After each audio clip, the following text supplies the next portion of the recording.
ಪ್ರಸಂಗಿ 12ನೇ ಅಧ್ಯಾಯ ಅನಿಸುತ್ತೆ. ಏನೆಂಬುದಾಗಿದೆ ವಾಕ್ಯ, ನೀನು ಗತಿಸಿ ಹೋಗುವುದರ ಒಳಗಡೆಯಾಗಿ ನಿನ್ನ ಯೌವನ ಕಾಲದಲ್ಲಿಯೇ ನೀನು ಸೃಷ್ಟಿಕರ್ತನನ್ನು ಸ್ಮರಿಸು ಎಂಬುದಾಗಿ ಮೊದಲನೇ ವಾಕ್ಯ ಇದ್ದರೆ, 7ನೇ ವಾಕ್ಯ ಏನೆಂಬುದಾಗಿ ಹೇಳುತ್ತೆ, ನೀನು ಮಣ್ಣಿಗೆ ಮಣ್ಣಾಗಿ ಹೋಗುವುದರ ಒಳಗಡೆಯಾಗಿ ನೀನೇನು ಮಾಡು, ಒಂದು ಸಾರಿ ಆದರೂ ಸೃಷ್ಟಿಕರ್ತನನ್ನು ಸ್ಮರಿಸದೆ ಇರಬೇಡ ಎಂಬುದಾಗಿ. Hallelujah, praise the Lord. ಅದ್ಭುತವಾಗಿ ಯಾರು ಸೃಷ್ಟಿಕರ್ತನನ್ನು ಧ್ಯಾನ ಮಾಡಿದರೂ ದೇವರು ಅವರ ಜೀವಿತವನ್ನು ವ್ಯತ್ಯಾಸಕರವಾಗಿ ಇಟ್ಟಿದ್ದ, ಇತರ ಜನಾಂಗಗಳಿಗಿಂತ, ಇತರ ವ್ಯಕ್ತಿಗಳಿಗಿಂತ. ಹಲ್ಲೆಲೂಯಾ. ನಾವು ನೋಡಿದ್ವಿ, ಯಾರನ್ನು ನೋಡಿದ್ವಿ? ಇಸ್ಸಾಕನ ವ್ಯಕ್ತಿತ್ವವನ್ನು ನೋಡಿದ್ವಿ ನಾವು. ಹಲ್ಲೆಲೂಯಾ. ಇಸ್ಸಾಕನು ಯಾವ ರೀತಿಯಾಗಿ ವ್ಯತ್ಯಾಸಕರವಾಗಿ ಆತನು ಇದ್ದ, ಅಡವಿಯಲ್ಲಿ ಯೌವನ ಕಾಲದಲ್ಲಿ ಹೋಗಿ ಆತನು ಏನು ಮಾಡ್ತಾ ಇದ್ದ? ದೇವರಿಗೆ ಪ್ರಾರ್ಥನೆಯನ್ನು ಮಾಡ್ತಾ ಇದ್ದ ಪ್ರಿಯರೇ. Hallelujah, praise the Lord. ಎಲ್ಲ ಅಂಶಗಳನ್ನು ನಾವು ಓದುವಾರ ನಾವು ನೋಡಿದ್ದೇವೆ. ಇಸ್ಸಾಕನು ಫಿಲಿಸ್ಟಿಯರ ನಾಡಿನಲ್ಲಿ ಹೋದಂಥ ಸಂದರ್ಭದಲ್ಲಿ, ಬರಗಾಲ ಇದ್ದಂಥ ಸಂದರ್ಭದಲ್ಲಿ ಆತನು 1 ಎಕರೆ ಹೊಲಕ್ಕೆ ಬೀಜ ಹಾಕಿದರೆ ಎಷ್ಟು ಬಂತು ಫಲ? 100 ಚೀಲದಷ್ಟು, 100ರಷ್ಟು ದೇವರು ಏನು ಮಾಡಿದ್ರು? ಆ ವ್ಯಕ್ತಿಯನ್ನು ಆಶೀರ್ವಾದ ಮಾಡಿದರು ಎಂಬುದಾಗಿ. Hallelujah, praise the Lord. Okay, ಎಲ್ಲ ಅಂಶಗಳನ್ನು ನಾವು ಓದುವಾರನ್ನು ನಾವು ನೋಡಿದ್ದೇವೆ. ಯಾವ ರೀತಿಯಾಗಿ ಶಾದ್ರಕ್, ಮೇಷಕ್, ಅಬೇದ್ನೆಗೋ ಮತ್ತು ದಾನಿಯೇಲರು ಸೃಷ್ಟಿಕರ್ತನನ್ನು ಸ್ಮರಿಸಿದ ಒಂದು ಕಾರಣಕ್ಕೋಸ್ಕರವಾಗಿ ದೇವರು ಅವರ ಜೀವಿತವನ್ನು ಇತರ ಜನರಿಗಿಂತ ಯಾವ ರೀತಿಯಾಗಿ ವ್ಯತ್ಯಾಸವಾಗಿ ಮಾಡಿದನು ಎಂಬುದಾಗಿ ಕೂಡ ನಾವು ನೋಡಿದವರಾಗಿದ್ದೇವೆ. Hallelujah, praise the Lord. ಇವತ್ತಿನ ದಿನ ಧ್ಯಾನಕ್ಕೋಸ್ಕರವಾಗಿ ತೆಗೆದುಕೊಂಡಿರ್ತಕ್ಕಂಥ ಅಂಶ, ದೇವರು ತನ್ನ ಮಕ್ಕಳಿಗೆ ಬರಗಾಲದಲ್ಲಿಯೂ ಕೂಡ ಸಮೃದ್ಧಿಯನ್ನು ಕೊಡ್ತಾನೆ. ಹಲ್ಲೆಲೂಯಾ. ಏನು ಕೊಡ್ತಾನೆ? ದೇವರು ತನ್ನ ಮಕ್ಕಳಿಗೆ ಬರಗಾಲದಲ್ಲಿಯೂ ಕೂಡ ಸಮೃದ್ಧಿಯನ್ನು ಅನುಗ್ರಹಿಸುವಂಥ ದೇವರಾಗಿದ್ದಾನೆ. Hallelujah, praise the Lord. ಹೀಗೆ ಪ್ರಿಯರೇ, ಒಂದು ಊರು, ಆ ಊರಿನಲ್ಲಿ ದಂಪತಿಗಳಿಗೆ ಒಬ್ಬ ಕುಮಾರನಿರ್ತಾನೆ. ಆ ಕುಮಾರನು ಹುಟ್ಟಿದಾಗ ಅವ್ರಿಗೆ ಎಷ್ಟೋ ಸಂತೋಷ, ಮಗ ಹುಟ್ಟಿದಂಥ ಒಂದು ಸಂದರ್ಭದಲ್ಲಿ. ಆ ಕುಮಾರನು ಕೂಡ ಭಯದಲ್ಲಿ ಭಕ್ತಿಯಲ್ಲಿ ಚಿಕ್ಕವನಾಗಿರುವಾಗಲೇ ಬೆಳೀತಾ ಬರ್ತಾನೆ ಪ್ರಿಯರೇ. ಬರ್ತಾ ಇರಬೇಕಾದರೆ ಸ್ಕೂಲ್ಗೆ ಹಾಕಿದಾಗ ಒಳ್ಳೆಯ ಒಂದು ರೀತಿಯಲ್ಲಿ ಆ ಕುಮಾರನ ಏನು ಮಾಡ್ತಾ ಇರ್ತಾನೆ? ಓದುತ್ತಾ ಇರ್ತಾನೆ. ಭಾಳ ಟ್ಯಾಲೆಂಟೆಡ್ ಪರ್ಸನ್ ಆಗಿರ್ತಾನೆ ಪ್ರಿಯರೇ. 10ನೇ ಕ್ಲಾಸ್ ಬರ್ತಾನೆ. 10ನೇ ಕ್ಲಾಸಲ್ಲಿ ಇಡೀ ಊರಿಗೆಲ್ಲ ಏನು ಬರ್ತಾನೆ? ಫಸ್ಟ್ ರ್ಯಾಂಕ್ ಬರ್ತಾನೆ. ಹಲ್ಲೆಲೂಯಾ. ಆ ಹುಡುಗನ ಫೋಟೋ ಎಲ್ಲಿ ಬರುತ್ತೆ? ಪೇಪರಲ್ಲಿ ಬರುತ್ತೆ. ಆ ಊರಿನವರೆಲ್ಲ ಅಂದುಕೊಳ್ತಾ ಇದ್ದಾರೆ, ಈ ಹುಡುಗ ಎಂಥ ದೊಡ್ಡ ಜಾಬನ್ನು ಸಂಪಾದನೆ ಮಾಡ್ತಾರೆ, ತಂದೆ ತಾಯಿ ಹೆಸರನ್ನು ಕೀರ್ತಿ ತರುವಂಥ ಮಗನು ಈ ಕುಮಾರನಾಗಿ ಬೆಳಿತಾನೆ ಅಂತೇಳಿ ಎಲ್ಲರೂ ಮಾತಾಡಿಕೊಳ್ತಾ ಇರ್ತಾರೆ ಪ್ರೇರೆ. ಆ ಕುಮಾರನ ಮತ್ತೆ ಸೆಕೆಂಡ್ PUC ಓದ, ಡಿಗ್ರಿ ಓದ ಮೇಲೆ ಚೆನ್ನಾಗಿ ಅಲ್ಲಿಯೂ ಕೂಡ ಒಳ್ಳೆಯ ರೀತಿಯಲ್ಲಿ ಓದುತ್ತಾ ಇರಬೇಕಾದ್ರೆ ಡಿಗ್ರಿಯನ್ನು ಕೂಡ ಒಳ್ಳೆಯ ಫಲಿತಾಂಶದೊಂದಿಗೆ ಏನು ಮಾಡಿದ? ಪಾಸ್ ಆಗ್ತಾನೆ ಪ್ರಿಯರೇ. ಒಳ್ಳೆಯ ರ್ಯಾಂಕೊಂದಿಗೆ ಪಾಸ್ ಆಗ್ತಾನೆ. ಆ ಒಂದು ಸಂದರ್ಭದಲ್ಲಿ ಜನರೆಲ್ಲರೂ ಆತನ ತಂದೆ ತಾಯಿ ಎಲ್ಲಿಗಾದರೂ ಹೊರಗಡೆ ಹೋದರೆ ಏನಂತ ಇದ್ರು? ಪೇಪರಲ್ಲಿ ಆ ಹುಡುಗಂದು ಬಂದಿತ್ತಲ್ಲ, ಹೆಸರು, ಫೋಟೋ ಬಂದಿತ್ತಲ್ವಾ, ಅವ್ರ ತಂದೆನೇ ಈತನ ಮಗನೇ ಆ ಹುಡುಗ ಅಂಥೇಳಿ ಆ ಹುಡುಗನ ಸಲುವಾಗಿ ತಂದೆ ತಾಯಿಯನ್ನು ಹೊಗಳ್ತಾ ಇದ್ದರು ಪ್ರಿಯರೇ.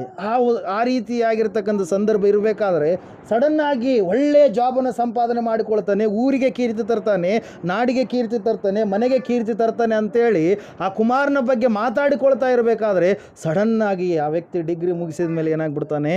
ಸತ್ತೋಗ್ಬಿಡ್ತಾನೆ ಪ್ರಿಯರೇ. ಒಳ್ಳೆಯ ವ್ಯಕ್ತಿ, ಯಾರಿಗೂ ಕೂಡ ತಪ್ಪು ಮಾಡಲಾರದ ವ್ಯಕ್ತಿ, ಕೇಡು ಮಾಡಲಾರದ ವ್ಯಕ್ತಿ, ದೇವರ ಭಯದಲ್ಲಿ ಭಕ್ತಿಯಲ್ಲಿ ಜೀವಿಸುವಂಥ ಒಬ್ಬ ಹುಡುಗ, ಯೌವನಸ್ಥ ಸತ್ತು ಹೋದ ಮೇಲೆ ಅವಾಗ ಅಯ್ಯೋ ಈ ರೀತಿಯಾಗಿ ಆಗಬಾರ್ದಾಗಿತ್ತು ಅಂಥೇಳಿ ಎಲ್ಲ ಜನರು ಏನು ಮಾಡ್ತಾ ಇದ್ದಾರೆ? ಮಾತಾಡಿಕೊಳ್ತಾ ಇದ್ದಾರೆ ಪ್ರಿಯರೇ. ಹಲ್ಲೆಲೂಯಾ. ಊರಿನವರೆಲ್ಲ ಮಾತಾಡಿಕೊಳ್ತಾ ಇದ್ದಾರೆ. ಆಯಿತು, ಸತ್ತ ಮೇಲೆ ಮನೆಯಿಂದ ಆಚೆಗೆ. ಹಲ್ಲೆಲೂಯಾ. ಏನು ಮಾಡ್ತಾರೆ? ಮನೆಗೆ ಇಟ್ಕೊಂಡು ಕುಂದಿರ್ತಾರೆ ಹೆಣನ. ಸತ್ತ ಮೇಲೆ ಏನದು? ಹೆಣನ ಏನು ಮಾಡ್ತಾರೆ? ಹೊರಗಡೆ ಬಡಿದ್ರು ಪ್ರಿಯರೇ. ಹಲ್ಲೆಲೂಯಾ. ಬಡಿದ ಮೇಲೆ ಎಲ್ಲರೂ ಅಳ್ತಾ ಇದ್ದಾರೆ. ತಾಯಿ ಅಳ್ತಾ ಇದ್ದಾಳೆ, ಅಯ್ಯೋ ಏನೆಂಬುದಾಗಿ? ಮಗನೇ, ನಿಂದು ಇನ್ನೂ ಆಯುಷ್ಯ ಜಾಸ್ತಿ ಇರಬೇಕಾಗಿತ್ತು, ನೀನು ದೀರ್ಘಾಯುಷಿಯಾಗಿ ಆಗಬೇಕಾಗಿತ್ತು, ಅಲ್ಪಾಯುಷಿಯಾಗಿ ನೀನೇನಾಗಿಬಿಟ್ಟೆ?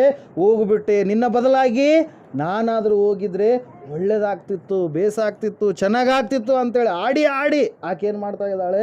ಅಳ್ತಾ ಇದ್ದಾಳೆ ಪ್ರಿಯರೇ. ತನ್ನ ತಂದೆಯೂ ಕೂಡ ತನ್ನ ಸ್ನೇಹಿತರೊಂದಿಗೆ ಮಾತಾಡ್ತಾ ಹೇಳ್ತಾ ಇದ್ದಾನೆ, ಅಯ್ಯೋ ನನ್ನ ಮಗ ಒಳ್ಳೆಯ ನೌಕರಿ ತರ್ತಾನೆ ಅಂತೇಳಿ ನಾನು ಕೂಡ ಅಂದುಕೊಂಡಿದ್ದೆ. ಮಗನೇ, ನಿನ್ನ ಬದಲಾಗಿ ನಾನು ಕೂಡ ಸತ್ತೋಗಿದ್ರೆ ಚೆನ್ನಾಗಿರ್ತಿತ್ತಲ್ವಾ ಅಂಥೇಳಿ ಏನು ಮಾಡ್ತಾ ಇದ್ದಾನೆ? ತಂದೆ ಕೂಡ ಅಂತ ಇದ್ದಾರೆ, ಸ್ನೇಹಿತರು, ಬಂಧುಗಳು ಎಲ್ಲರೂ ಕೂಡ ಅದೇ ರೀತಿಯಾಗಿ ಅದೇ ಮಾತನ್ನು ಅಂತ ಇದ್ದಾರೆ. ಸಣ್ಣ ವಯಸ್ಸಿಗೆ ಹೋಗಬಾರ್ದಾಗಿತ್ತು ಅಂತೇಳಿ. ಇದು ಕತೆ. ಜೀವನ ನಿಜವಾಗಿ ನಡೆದಿರ್ತಕ್ಕಂಥ ಘಟನೆ ಅಲ್ಲ. Hallelujah, praise Lord. ಅವಾಗ ಏನಾಗುತ್ತಂದರೆ ಆ ಸಮಯದಲ್ಲಿ ಏನಾಗುತ್ತಂದರೆ ಈ ವ್ಯಕ್ತಿ ಹೋಗ್ತಾನೆ, ಎಲ್ಲಿಗೆ ಹೋಗುತ್ತಾ ಈ ವ್ಯಕ್ತಿ ಆತ್ಮ? ಪರಲೋಕಕ್ಕೆ ಹೋಗುತ್ತೆ. ಹಲ್ಲೆಲೂಯಾ. ಪರಲೋಕಕ್ಕೆ ಹೋದ್ಮೇಲೆ ಅಲ್ಲಿ ದೇವರೊಟ್ಟಿಗೆ ಸಂಭಾಷಣೆ ಮಾಡ್ತಾನೆ. ಏನಂತೇಳಿ ಸಂಭಾಷಣೆ ಮಾಡ್ತಾನೆ? ದೇವರೇ, ನಾನು ಇನ್ನೂ ಭಾಳ ಸಾಧನೆ ಮಾಡಬೇಕಾಗಿತ್ತು, ಯಾಕೆ ನನ್ನನ್ನು ಬೇಗ ಕರ್ಕೊಂಬಿಟ್ಟು ಅಂತೇಳಿ ಸಂಭಾಷಣೆ ಮಾಡಿದಾಗ ದೇವರು ನಾನು ಮತ್ತೆ ಹೋಗ್ಬೇಕು, ನಾನು ಭೂಲೋಕಕ್ಕೆ ಮತ್ತೆ ಹೋಗ್ಬೇಕಂತೇಳಿ ಏನು ಮಾಡ್ತಾನೆ? ಹಠ ಹಿಡಿದು ಕೂಡ್ತಾನೆ. ಕೂತಂಥ ಸಂದರ್ಭದಲ್ಲಿ ಅವಾಗ ದೇವರು, ಓಕೆ ನೀನು ಹೋಗ್ಬೋದು, ಆದರೆ ನಿನ್ನ ಬದಲಿಗೆ ಒಂದು ಆತ್ಮವನ್ನು ನೀನು ಕಳಿಸ್ಬೇಕು, ನಿನ್ನ ಬದಲಿಗೆ ಒಂದು ಆತ್ಮವನ್ನು ಕಳಿಸ್ಬೇಕು. ಇವನು ಅಂದ್ಕೊಳ್ತಾ ಇದ್ದಾನೆ, ಕೆಳಗಡೆ ನೋಡ್ತಾ ಇದ್ದಾನೆ, ನನ್ನ ತಾಯಿ ಆಡಾಡಿ ಆಳ್ತಾ ಇದ್ದಾಳೆ. ಹಲ್ಲೆಲೂಯಾ. ನನ್ನ ತಂದೆ ಯಾಕೆ ನನ್ನ ಎಲ್ಲರೂ ಅಳಕತ್ತಾರ, ಅದರಲ್ಲಿ ಯಾರು ಒಬ್ಬರು ಕೂಡ ನನ್ನ ಬದಲಿಗೆ ಸಾಯಲ್ವಾ? ಖಂಡಿತವಾಗಿ ನಾನು ಕರ್ಕೊಂಬರ್ತೀನಿ ಅಂತೇಳಿ ಏನು ಮಾಡಿದ? ದೇವರೊಂದಿಗೆ ಒಂದು ನಿಬಂಧನೆಯನ್ನು ಮಾಡಿಕೊಂಡು ಏನು ಮಾಡಿದ? ಪುನಃ ಏನು ಮಾಡಿದ ಪ್ರಿಯರೇ?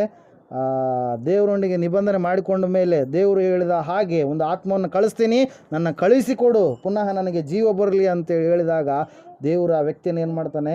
ಕೆಳಗಡೆ ಕಳಿಸ್ತಾನೆ ಪ್ರಿಯರೇ. ಆತ್ಮವನ್ನು ಕೆಳಗಡೆ ಕಳಿಸ್ತಾನೆ. ಕಳಿಸಿದಾಗ ಆ ವ್ಯಕ್ತಿಗೆ ಏನು ಬರುತ್ತೆ? ಜೀವ ಬಂದ್ಬಿಡುತ್ತೆ. ಅಲ್ಲೂ ಏನು ಬರುತ್ತೆ? ಜೀವ ಬಂದ್ಬಿಡುತ್ತೆ. ಅಲ್ಲಿರ್ತಕ್ಕಂಥವ್ರು ಎಲ್ಲರೂ ಚೆಲ್ಲಾಪಿಲ್ಲಿಯಾಗಿ ಏನು ಮಾಡ್ತಾಯಿದ್ರು? ಓಡ್ತಾಯಿದ್ರು. ಭಯ. ಯಾಕಂದ್ರೆ ದೆವ್ವ ಬಂತು, ಅದು ಬಂತು, ಇದು ಬಂತು ಅಂತೇಳಿ. ಅಲ್ಲೆಲ್ಲ ಕೆಲವು ಜನರು ಅಂದ್ಕೊಳ್ತಾ ಇದ್ರು, ಎಂಥ ದೊಡ್ಡದಾಗಿರ್ತಕ್ಕಂಥ ಅದ್ಭುತವಾಗಿರ್ತಕ್ಕಂಥ ಕಾರ್ಯ ದೇವರು ಮಾಡಿದರು ಎಂಬುದಾಗಿ. ಅಲ್ಲಲ್ಲೂಯ್ಯ. ಅವಾಗ ಹಿಂಗೆ ಕಳೀತಾ ಇರಬೇಕಾದ್ರೆ ಒಂದು ದಿನ ತಾಯಿ ಕೇಳ್ತಾಳೆ ಪ್ರಿಯರೇ, ಮಗ ನೀನು ಸತ್ತೋಗಿದ್ಯಲ್ಲ, ಹೆಂಗೆ ನೀನು ತಿರುಗಿ ಬದುಕಿ ಬಂದು ಅಂತೇಳಿ ಹೇಳಿದಾಗ, ಅಮ್ಮ ನಾನು ನಿನಗೆ ಹೇಳೋದು ಮರೆತು ಬಿಟ್ಟಿದ್ದೆ.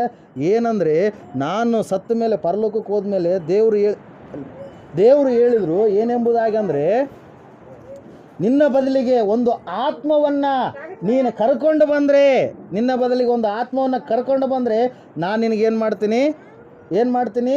ಪ್ರಾಣವನ್ನು ಕೊಡ್ತೀನಿ ಅಂತೇಳಿ ದೇವ್ರು ಏನು ಮಾಡಿದ್ದಾರೆ? ನನಗೆ ಕಳಿಸಿದಾರಮ್ಮ, ನಾನು ಮರೆತು ಬಿಟ್ಟೀನಿ ಅಂತೇಳಿ ಆ ಕುಮಾರ ಹೇಳ್ತಾನೆ ಪ್ರಿಯರೇ. ಹಲ್ಲೆಲೂಯಾ. ಅವಾಗ ಹೇಳಿದಾಗ ತಾಯಿಗೆ ಹೇಳ್ತಾನೆ, ಅಮ್ಮ ನೀನು ಅವತ್ತು ಆಡಾಡಿ ಎತ್ತಲ್ಲ, ಏನೆಂಬುದಾಗಿ ಅತ್ತಲ ತಾಯಿ? ನನ್ನ ಬದಲಿಗೆ ಮಗನೇ ನೀನು ಸಾಯಬಾರ್ದಾಗಿತ್ತು, ನಿನ್ನ ಬದಲಿಗೆ ನಾನು ಸಾಯಬೇಕಾಗಿತ್ತು ಅಂತೇಳಿ ಅತ್ತಲ್ಲಮ್ಮ. ಅದ್ರ ಸಲುವಾಗಿ ಅಮ್ಮ ನನ್ನ ಸಲುವಾಗಿ ನೀನು ಸತ್ತೋಗ್ಬಿಡು ಅಂತೇಳಿ ಏನು ಮಾಡ್ತಾಳೆ ಮಗ? ತಾಯಿಗಳತ್ತ. ಅವಾಗ ತಾಯಿ ಏನು ಮಾಡ್ತಾಳೆ? ಬೈತಾಳೆ ಪ್ರಿಯರೇ, ನೀನೆಂಥ ಮಗನು ಅಂಥೇಳಿ ಬೈಯೋದಕ್ಕೆ ಪ್ರಾರಂಭ ಮಾಡ್ತಾಳೆ. ಯಾಕೆ ಬೈಯೋದಕ್ಕೆ ಪ್ರಾರಂಭ ಮಾಡ್ತಾಳೆ? ನಿನ್ನ ತಂದೆ ಇದ್ದಾನೆ, ನಿನ್ನ ತಂದೆಗೆ ಈ ಮನೆ ಕೆಲಸಗಳನ್ನು, ಅಡುಗೆ ಕೆಲಸಗಳನ್ನು ಯಾರು ಮಾಡಿಡಬೇಕು? ನಾನು ಹೋದ್ರಪ್ಪ ಅಂದ್ರೆ ನಿನ್ನ ತಂದೆಯನ್ನು ನೋಡಿಕೊಳ್ಳುವಂಥವ್ರು ಯಾರು? ಎಲ್ಲ ವ್ಯವಹಾರಗಳನ್ನು, ಮನೆ ಕೆಲಸಗಳನ್ನು ನೋಡಿಕೊಳ್ಳುವಂಥವ್ರು ಯಾರು ಎಂಬುದಾಗಿ ತಾಯಿ ಏನು ಮಾಡಿಬಿಡ್ತಾಳೆ? ಕೈ ಕೊಟ್ಬಿಡ್ತಾಳೆ. ಇದೇ ತಾಯಿ ಸತ್ತಾಗಿ ಏನು ಮಾಡ್ತಾ ಇದ್ಲು? ಮಗನೇ ನಿನ್ನ ಬದಲಾಗಿ ನಾನಾದರೂ ಸತ್ತಿದ್ರೆ ಚೆನ್ನಾಗಿರ್ತಿತ್ತು ಅಂತೇಳಿ ತಾಯಿ ಕೈ ಕೊಟ್ಟಳು. ಸ್ವಲ್ಪ ದಿನ ಓದು. ಮತ್ತು ಅವಾಗ ತಂದೆನ ಕೇಳ್ತಾನೆ. ತಂದೆ ಎಲ್ಲ ಕೆಲಸಗಳನ್ನು ಮುಗಿಸ್ಕೊಂಡು ಸಾಯಂಕಾಲ ಬರ್ತಾನೆ ಪ್ರಿಯರೇ. ಸಾಯಂಕಾಲ ಬಂದಾಗ ಅವಾಗ ತಂದೆ ಹತ್ರಕ್ಕೆ ಬಂದು ಅಪ್ಪ ಅಂಥೇಳಿ ಪರಲೋಕದಾಗ ನಡೆದಿದ್ದ ವಿಷಯ ಎಲ್ಲ ಹೇಳಿದ ಮೇಲೆ ಅವಾಗ ತಂದೆಗೆ ಹೇಳ್ತಾ ಇದ್ದಾನೆ, ಅಪ್ಪ ನನ್ನ ಬದಲಿಗೆ ನೀನು ಸಾಯ್ತೀಯಾ ಅಂತೇಳಿ. ಮಗನೇ, ನಾನು ಊರಲ್ಲಿ ಎಷ್ಟೋ ಜನರಿಗೆ ಸಾಲ ಕೊಟ್ಟೀನಿ, ಆ ಸಾಲ ಎಲ್ಲ ಇಸ್ಕೊಬೇಕು ನಾನು ಏನೋ ದೊಡ್ಡದಾಗಿರ್ತಕ್ಕಂಥ ಜೀವಿತ ನಾನು ಜೀವಿಸಬೇಕಾಗಿದೆ, ಇನ್ನು ಏನೇನೋ ಮಾಡಬೇಕಾಗಿದೆ, ನೀನು ಸಾಯಿ ಅಂತ ಹೇಳ್ತೀಯಲ್ಲ, ನೀನೆಂಥ ಮಗನೋ ಅಂಥೇಳಿ ಏನು ಮಾಡ್ತಾಳೆ ಪ್ರಿಯರೇ? ಆ ತಂದೆ ಮಗನಿಗೆ ಹೇಳ್ತಾನೆ. ಹಲ್ಲೆಲೂಯಾ. ಯಾರು ಕೂಡ ಯಾರಿಗಾಗಿ ಪ್ರಾಣ ಕೊಡೋದಕ್ಕೆ ಸಾಧ್ಯ ಇಲ್ಲ ಪ್ರಿಯರೇ. ಆವಾಗ ಒಂದು ದಿನ ರಾತ್ರಿ ಮಲ್ಕೊಳ್ತಾನೆ ಪ್ರಿಯರೇ. ಬೆಳಗ್ಗೆ ಮುಂಜಾನೆ ತಾಯಿ ಡೋರ್ ಹೊಡಿತಾಳೆ. ಏನು ಮಾಡ್ತಾಳೆ? ಬಾಗಿಲು ಹೊಡಿತಾಳೆ. ಬಾಗಿಲು ತೆರೆಯೋದಿಲ್ಲ. ಆಮೇಲೆ ಲಾಕ್ ಓಪನ್ ಮಾಡಿದ ಮೇಲೆ ಒಳಗಡೆ ಹೋಗ್ತಾರೆ. ಒಳಗಡೆ ಹೋಗಿ ಏನು ಮಾಡ್ತಾ ಇದ್ದಾರೆ? ಎಬ್ಬಿಸ್ತಾ ಇದ್ದಾಳೆ. ಟೀ ಕುಡಿ, ಎದ್ದಾಳು ಅಂತಂದರೆ ಆ ಹುಡುಗನ ಹತ್ರ ಏನಿಲ್ಲ, ಜೀವ ಇಲ್ಲ, ಆತ್ಮ ಇಲ್ಲ. ಹಲ್ಲೆಲೂಯಾ. ಮತ್ತೆ ಗೂಟಕ್ಕೆ ಬಡಿದ್ರು. ಹೇಳಿದ್ರು ಗೂಟಕ್ಕೆ ಬಡಿದ್ರು. ಇವಾಗ ಅಳಕತ್ತಾರ ಯಾರು? ತಂದೆ ತಾಯಿ.